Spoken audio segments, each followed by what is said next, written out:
जी हाँ दोस्तों, इसके पहले की वीडियो हमने इसके सिलेबस के बारे में, एग्जाम पैटर्न के बारे में और बुक के बारे में डिस्कस किया हुआ है। और फॉर्म कैसे भरना है वो मैं ऑलरेडी इसके पहले बता चुका हूँ। अब इस वीडियो में आपको पूरा प्रैक्टिस सेट यानी प्रीवियस ईयर 2022 का सॉल्व करके हम आपको दिखाएंगे। इसमें हम पार्ट 1 डिस्कस करेंगे, इसके 50 क्वेश्चन। उसके बाद लगातार आपको अलग अलग वीडियो के माध्यम से पूरा आपके यहाँ पे 200 क्वेश्चन है वो आपको मिल जाएंगे। पूरा सोल्यूशन आपको इस वीडियो में प्रोवाइड कराएंगे। चलिए शुरू करते हैं। तो प्रथम प्रश्न पत्र में खंड आ जो होता है, सामान्य ज्ञान से जो क्वेश्चन होते हैं वहीं से हम शुरू कर रहे हैं। अब दोस्तों बात करें पहले क्वेश्चन की, तो कौन सा देश बहुपक्षीय अभ्यास मिलान 2022 की मेजबानी कर रहा है? ये क्वेश्चन यहाँ पे पहला क्वेश्चन आया है। ये करंट अफेयर से आया था। तो इसकी मेजबानी भारत ने की थी और ये आंध्र प्रदेश के विशाखापट्टनम में हुआ था, फरवरी 2022 में। इसमें 42 देश पार्टिसिपेट किए थे। नेवी आर्मी एक्सरसाइज थी। नेक्स्ट क्वेश्चन है, किस राज्य में भारत का पहला राज्य स्तरीय पक्षी एटलस तैयार किया गया है? दोस्तों यहाँ पे जो क्वेश्चन है जरूरी नहीं कि सेम क्वेश्चन है, लेकिन आपको इससे ये पता चलेगा कि इस तरह के क्वेश्चन पूछे जाते हैं। जैसे कि ऊपर वाला क्वेश्चन आपका एक्सरसाइज से था, तो कुछ एक्सरसाइज पूछे जा सकते हैं। यहाँ पे पहला राज्य स्तरीय पक्षी एटलस तैयार किया गया है, तो ये केरल में तैयार किया गया है।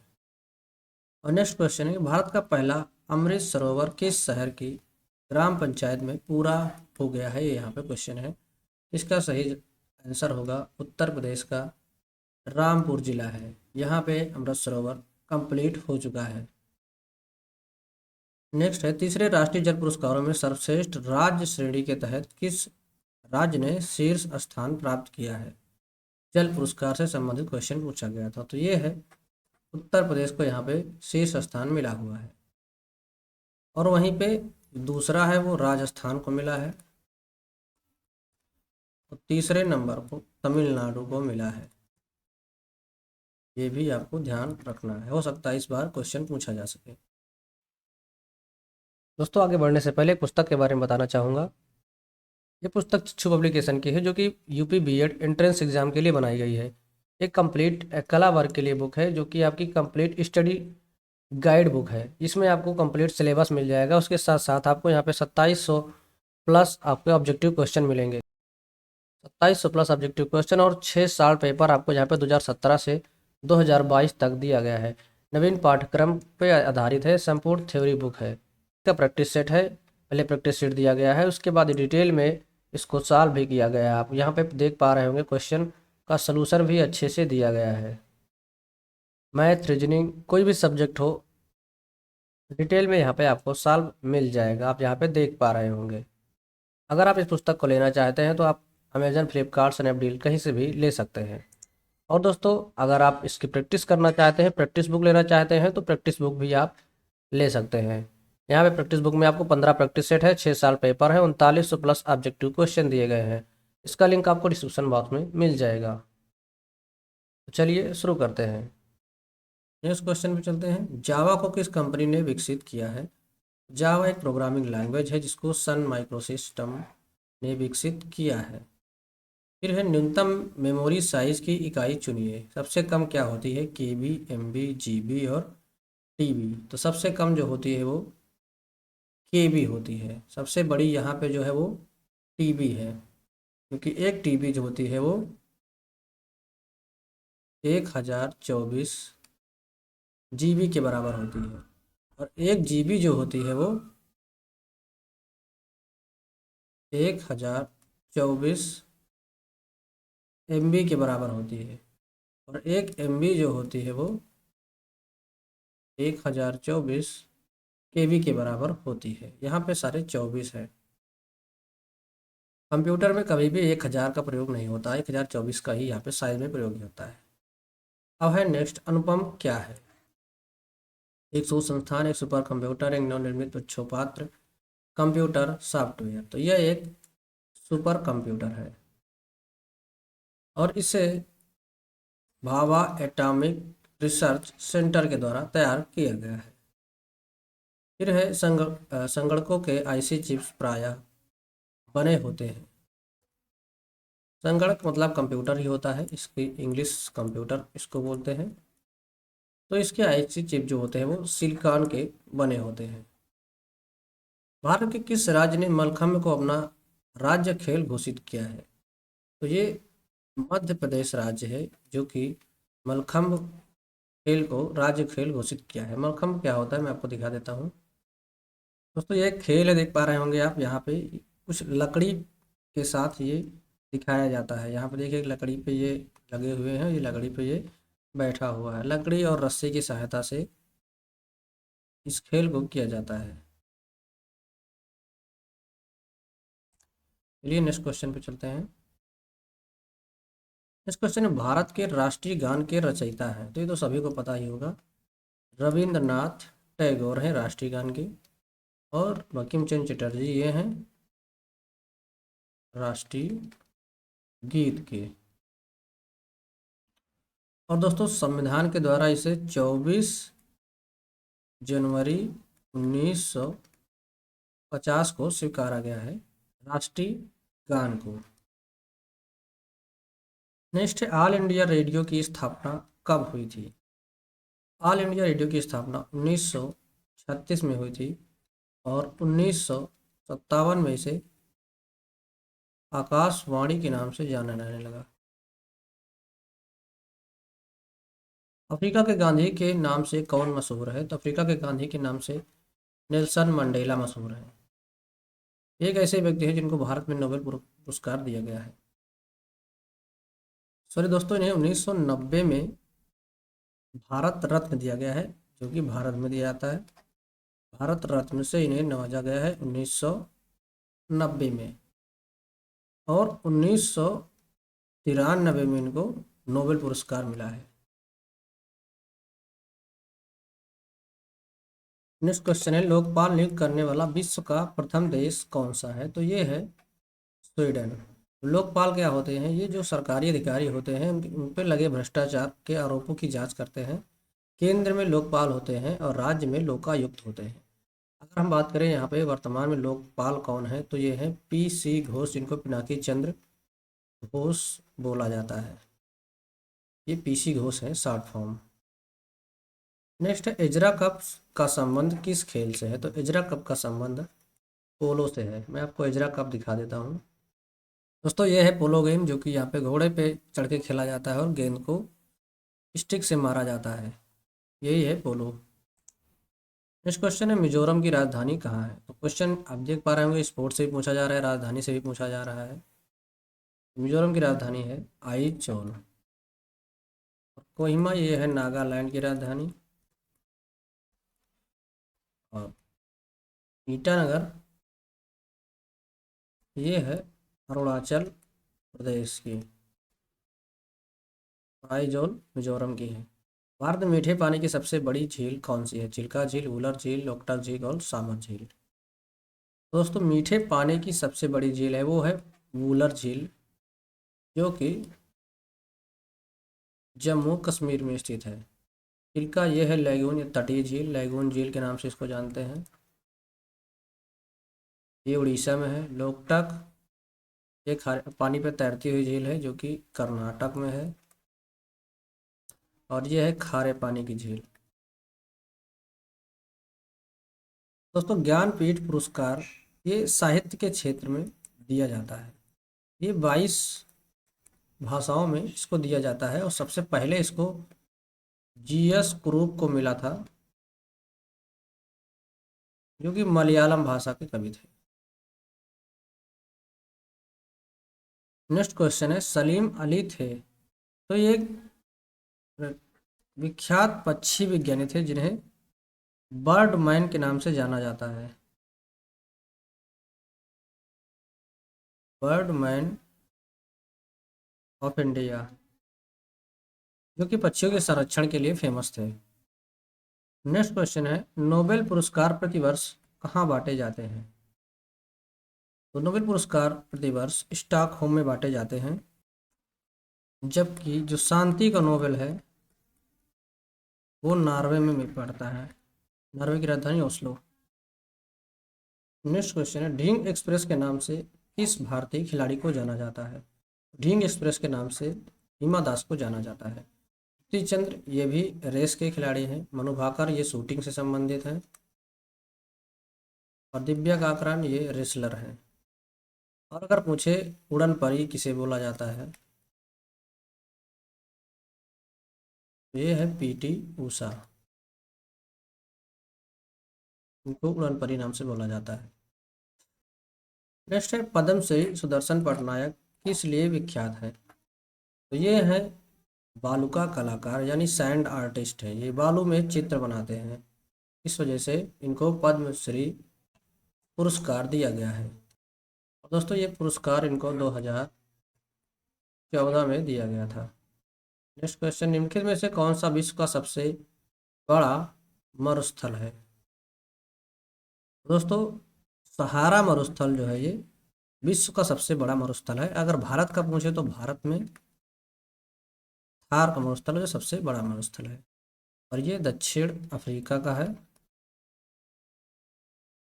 कालाहारी मरुस्थल दक्षिण अफ्रीका में स्थित है। भारत का कौन सा शहर सिटी ऑफ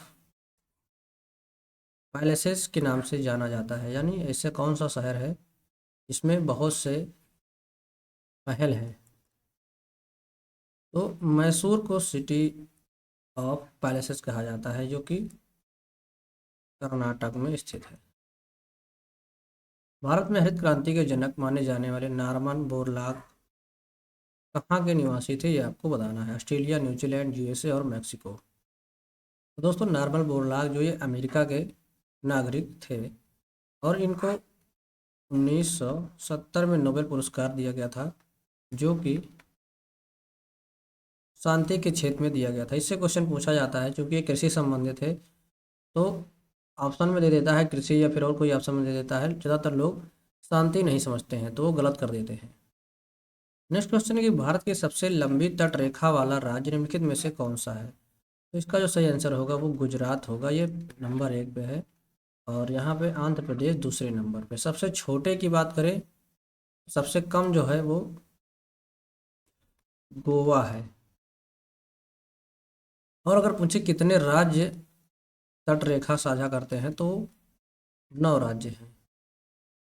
किस भारतीय राज्य में गमछा एक सांस्कृतिक प्रतीक है, केरल, राजस्थान, असम और हरियाणा, ये आपको बताना है। तो दोस्तों इसका सही जवाब होगा वो असम राज्य होगा। उत्तर प्रदेश की प्रथम महिला मुख्यमंत्री कौन थी, तो ये थी सुचेता कृपलानी। और दोस्तों ये 1963 से 67 के बीच रही थी प्रथम महिला मुख्यमंत्री। और प्रथम महिला राज्यपाल के बारे में बात करें तो ये है सरोजनी नायडू राज्यपाल। और अगर यहीं पे महिला की जगह अगर पुरुष की बात की जाए, तो प्रथम पुरुष मुख्यमंत्री ये थे जीबी पंत, गोविंद बल्लभ पंत। कार्बन टैक्स लगाने वाला विश्व का प्रथम देश कौन सा है, ये आपको बताना है। तो इसका सही जवाब होगा न्यूजीलैंड, जो कि कार्बन के उत्सर्जन के हिसाब से टैक्स लगाता है। भारत में रुपये का अवमूल्यन पहली बार 1949 में हुआ था। नेक्स्ट क्वेश्चन, इनमें से कौन सा कर है जो केंद्र सरकार नहीं लगाती है, तो उपहार कर, मनोरंजन कर, व्यक्तिगत आयकर और निगम कर। इसमें सारे कर, इसमें से ये भी लगाती है, ये भी लगाती है। मनोरंजन कर है जो केंद्र ना लगा के ये राज्य सरकार लगाती है। नेक्स्ट क्वेश्चन है, कृषि एवं ग्रामीण विकास क्रियाओं की सभी प्रकार की साख आवश्यकताओं की पूर्ति करने वाली एक मात्र संस्था है, तो ये कौन सी संस्था है, इसका क्या नाम है। आरबीआई है, नाबार्ड है, एआरडीसी है, नेफेड है। तो जो कृषि से संबंधित बैंक है वो है NABARD, NABARD, national bank for rural development.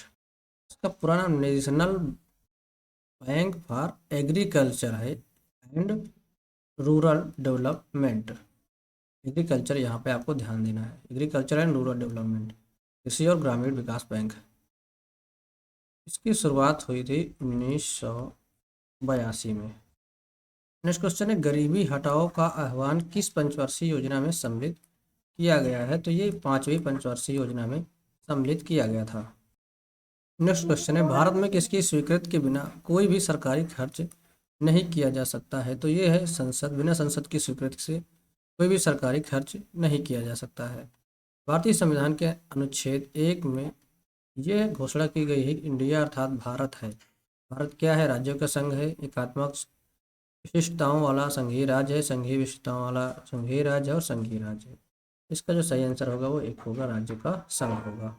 Next question है, निम्नलिखित में से कौन अंतरराज्यीय होगा? ये यहाँ पे राष्ट्रीय अंतरराज्यीय परिषद का गठन करने के लिए अधिकृत है? तो ये है राष्ट्रपति। जो एक राज्य से दूसरे राज्य के बीच जो विवाद होता है उन पे बात करना राष्ट्रपति के द्वारा ही किया जाता है और इन्हीं जो है अंतर्राज्यीय परिषद का गठन करते हैं। भारत में निर्वाचनों का अधीक्षण, निर्देशन एवं नियंत्रण किसमें निहित है? भारत के सर्वोच्च न्यायालय में, भारत की संसद में, भारत के निर्वाचन आयोग में, मुख्य निर्वाचन आयुक्त। यहाँ पर निर्वाचनों का अधीक्षण या निर्देशन और नियंत्रण किसमें निहित है? इसका सही आंसर होगा भारत के निर्वाचन आयोग में, जो कि अनुच्छेद 324 से संबंधित है। निम्नलिखित में से कौन सा सरकारीय आयोग का सदस्य था? वी शंकर, के हनुमंतैया और अगले दो ऑप्शन है डॉक्टर SR सेन और OV अलगेसन। तो इसका जो सही आंसर है वो डॉक्टर SR सेन होगा। लेकिन जो सरकारी आयोग था उसकी जो अध्यक्षता की थी, इसके नाम पर था डॉक्टर राजेंद्र सरकारिया। यहाँ पे क्वेश्चन में जो पूछा जा रहा है वो सदस्य पूछा जा रहा है, तो इस वजह से सदस्य है जो SR सेन है। और अगर इसमें अध्यक्ष पूछता तो अध्यक्ष है राजेंद्र सिंह सरकारिया। इन्हीं के नाम पे सरकारिया आयोग के गठन किया गया था। और इस आयोग का जो संबंध था वो केंद्र राज्य के मध्य जो संबंध है उस पर काम करने के लिए बनाया गया था सरकारिया आयोग। नेक्स्ट है, भारत में नागरिकों के लिए निर्धारित मत देने की आयु क्या है? ये है 18 वर्ष। इसके पहले 21 वर्ष थी, लेकिन अब इसे हटा के 18 वर्ष कर दी गई है। और ये अगर पूछे कि किस संविधान संशोधन के तहत की गई थी, तो 61वें संविधान संशोधन के तहत 21 वर्ष से घटा के 18 वर्ष कर दी गई है। नेक्स्ट है, साइलेंट वैली परियोजना निम्नलिखित में से किस राज्य से संबंधित है? तो ये है केरल राज्य से। इसे शांत घाटी के नाम से जाना जाता है। और अगर फूलों की घाटी पूछे तो उत्तराखंड है, जो कि फूलों की घाटी के नाम से फेमस है। नेक्स्ट है, भारत में सबसे अधिक जैव विविधता संपन्न क्षेत्र कौन सा है? तो ये है पश्चिमी घाट। यहाँ पे बहुत अधिक जैव विविधता पाई जाती है। तो नेक्स्ट है मानस।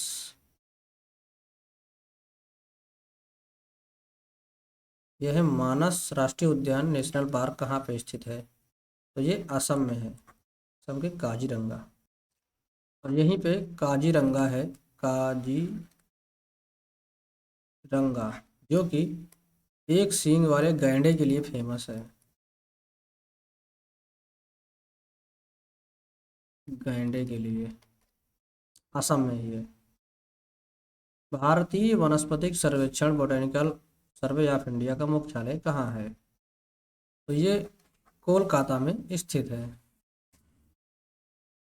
दार्जिलिंग की चाय को सबसे पहले GI टैग मिला था। निम्नलिखित में से कौन सी एक आग्नेय चट्टान नहीं है? तो ग्रेनाइट, नाइस, इनोवा और बेसाल्ट। इसका जो सही आंसर होगा, इसे नाइस या फिर नीस भी बोला जाता है, ये हो जाएगा। ये आग्नेय चट्टान नहीं है, इसे अवसादी या रूपांतरित चट्टान के नाम से जाना जाता है। नेक्स्ट है माउंट एटना, जिसे यूरोप का सबसे सक्रिय ज्वालामुखी माना जाता है, और निम्नलिखित में से किस देश में स्थित है? माउंट एटना, तो यहाँ पे AT, तो यहाँ पे भी ET है, तो इसे इस तरह से याद कर सकते हैं। ये इटली में स्थित है, जो कि सबसे सक्रिय ज्वालामुखी है। और ये ज्वालामुखी है, ये सिसिली द्वीप पर स्थित है।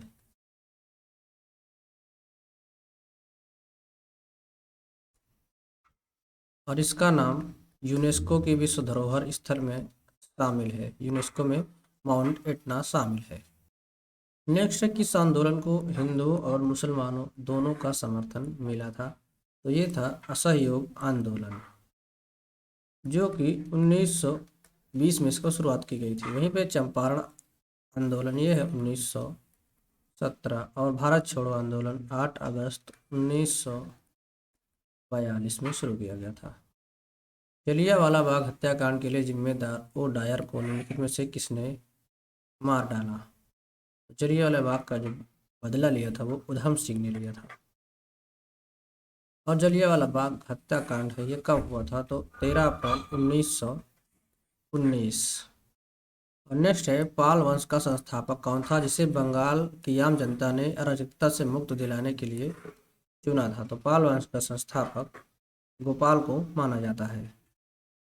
नेक्स्ट है दिल्ली के कुव्वत उल इस्लाम मस्जिद के प्रांगण में उन्नत प्रसिद्ध लौह स्तंभ किसकी स्मृति में बनाया गया है? तो ये है चंद्रगुप्त द्वितीय की स्मृति में बनाया गया था। और दोस्तों हमारा सेकंड लास्ट क्वेश्चन है भारत के किस स्थल की खुदाई में से लौह धातु के प्रचलन के प्राचीनतम प्रमाण मिले हैं? तो है अतरंजी खेड़ा से, यहीं से लोहे के धातु के प्राचीनतम प्रमाण मिले हैं। और लास्ट क्वेश्चन है पूर्व वैदिक आर्यों का धर्म प्रमुखता क्या था? ये आपको बताना है। वैदिक आर्यों, पूर्व वैदिक आर्यों का धर्म आपको बताना है। बात करें पूर्व वैदिक आर्यों का जो काल था वो 1500 ईसा पूर्व से लेकर 1000 ईसा पूर्व तक था। ये पूर्व वैदिक है। इसमें प्रकृति पूजा और यज्ञ प्रमुख थे, जिसमें पेड़ों की पूजा की जाती थी और यज्ञ किया जाता था। इसका आंसर सी हो जाएगा। उसके बाद हमारा आता है हिंदी। हम हिंदी नेक्स्ट वीडियो में डिस्कस करेंगे। और इस काल के लोग कृषि भी करते थे, पशुपालन भी करते थे। कृषि पशुपालन भी करते थे। तो दोस्तों आई होप हमने यहाँ पे 50 क्वेश्चन पूरा डिटेल में अच्छे से डिस्कस कर लिया है। फिर भी अगर आपको कोई कन्फ्यूजन रह जाता है तो आप कमेंट बॉक्स में कमेंट करके पूछ सकते हैं। हमारा प्रयास कैसा लगा? अच्छा लगा तो लाइक करिए, और चैनल पर नए हैं सब्सक्राइब नहीं किया है तो कर लीजिए। मिलते हैं इस वीडियो में नेक्स्ट सब्जेक्ट के साथ। तब तक के लिए भाई टेक केयर, जय हिंद, वंदे मातरम।